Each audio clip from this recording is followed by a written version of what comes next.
Moi, c'est Maëlle. Je suis membre du collectif Le Reste. Je suis jeune diplômée des Beaux-Arts de Quimper depuis cette année où j'ai eu 23 ans, youpi. Et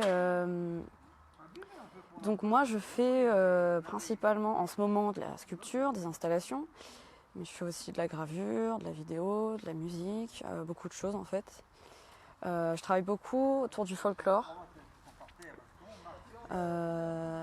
Et aussi, mon travail parle beaucoup de transformation, de paysages. J'aime beaucoup explorer et je sais pas, ouais, découvrir des choses comme ça. Et aujourd'hui, c'est le jour du vernissage de notre exposition d'Azur au Bélier passant au prieuré de Locmaria. Et pourquoi on est très content de faire cette exposition? Car c'est notre première exposition en bonne et due forme, si on peut dire ça. Donc en avril 2021, on a fait une expo dans un centre de vaccination à Quimper. Ça s'appelait Exposition non essentielle mais vachement cool. Et elle se faisait donc dans l'espace d'attente de ce centre de vaccination. On avait peu de public, mais on l'a quand même fait. Le collectif existe depuis 2020, depuis début 2020. Et là, c'est notre deuxième événement. Et le thème de cette exposition, comment dire, c'est une sorte, on va dire que cette exposition est d'inspiration, on va dire que cette exposition est d'inspiration médiévale. C'est-à-dire que nous, on va s'approprier un peu toute l'histoire de ce prieuré de Locmaria où on va exposer son passé historique, peut-être moyenâgeux, médiéval, une petite nuance entre les deux. Et donc on va dire recracher tout ça avec des visions différentes, des techniques différentes, des regards différents, des supports différents. Et voilà, on est content d'être là. Pourquoi le prieuré? Alors, on a eu cette idée, ça fait assez longtemps, mais bon, ça a été reporté avec tous ces événements liés à la Covid. Ensuite, pourquoi le prieuré? Déjà, c'est un lieu, on va dire, ce sont des pierres, c'est un lieu peut-être qui a une histoire, qui a déjà une présence, qui a déjà beaucoup d'histoire. Et nous, on vient s'incruster un peu et proposer. Ça me déconcentre les gens. Du coup, je cherche mes mots. Vu que je parle beaucoup de folklore, en fait, souvent, en fait, on va dire, je métamorphose un peu des paysages ou des éléments de folklore, c'est-à-dire un peu de. Enfin, quand je parle de folklore, c'est un ensemble de connaissances. Et ça me permet, par exemple, de m'inspirer de personnages historiques comme le roi Gradelon, par exemple, ou des figures très moyenâgeuses et voilà. Et j'allais dire autre chose sur ça. Oui, puis moi aussi, je suis de Quimper, du coup, je suis née ici.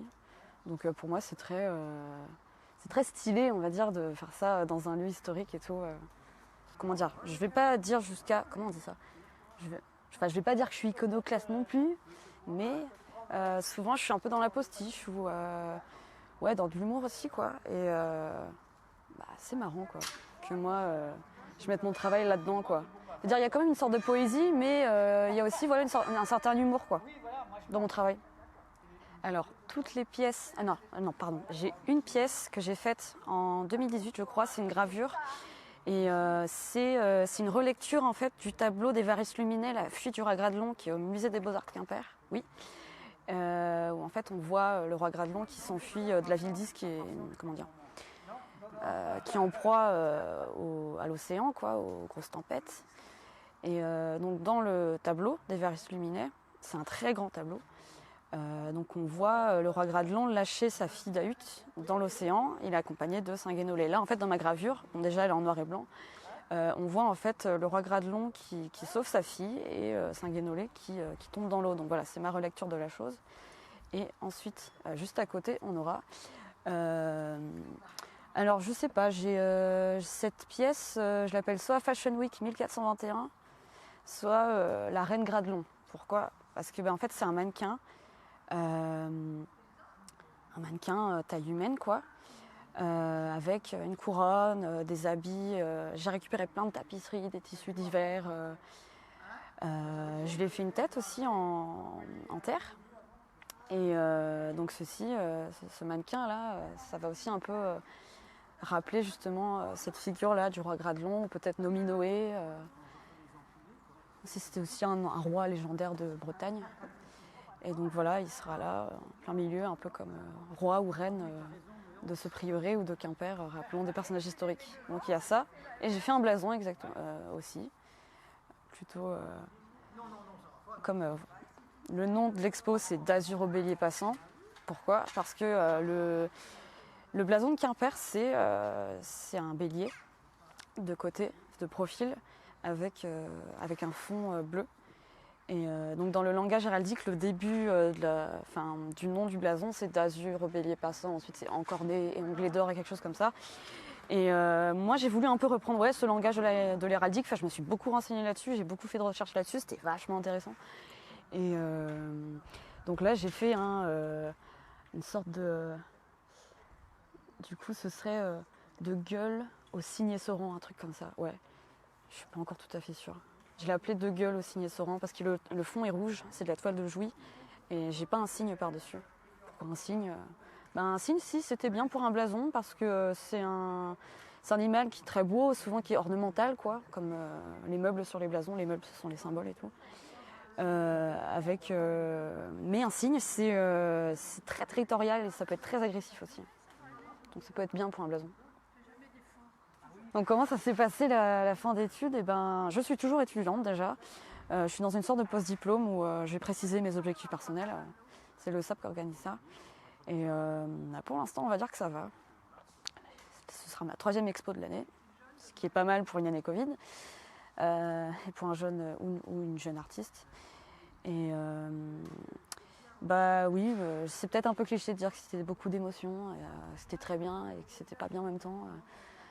Enfin, moi, ça s'est bien passé. Après, on a tous eu nos tribulations, quoi. Tu veux dire comment ça s'est passé de ne pas être entre gens, quoi? Eh bien, comment expliquer? Bosser tout seul chez soi, je pense que ça peut être plus dur parfois. Parce qu'en fait, si tu veux, nous, on fonctionnait par atelier un peu... on était mélangés, quoi. On avait des espaces communs, on avait aussi chacun un peu notre petit espace. Donc c'était bien, tu voyais les autres bosser, tu avais envie de bosser. Et du coup, en fait, quand on allait à l'atelier, je sais pas, on avait un endroit pour bosser, pour faire ça. Il y avait d'autres gens qui faisaient la même chose que nous. Et c'est super bien, quoi. C'est vachement motivant.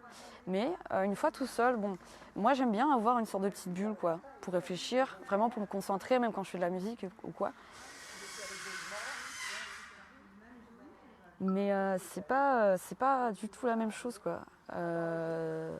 C'était peut-être difficile aussi, on était plus lent. J'ai l'impression qu'on avait plus... c'était bizarre parce qu'on avait plus le temps de faire des choses, mais on les faisait pas forcément, tu vois. Donc ouais, c'était bizarre, quoi. Mais là encore, il y a encore un peu cette petite ambiance, le masque, le pass sanitaire. Mais là, pour l'instant, j'ai l'impression qu'on s'en sort à peu près bien.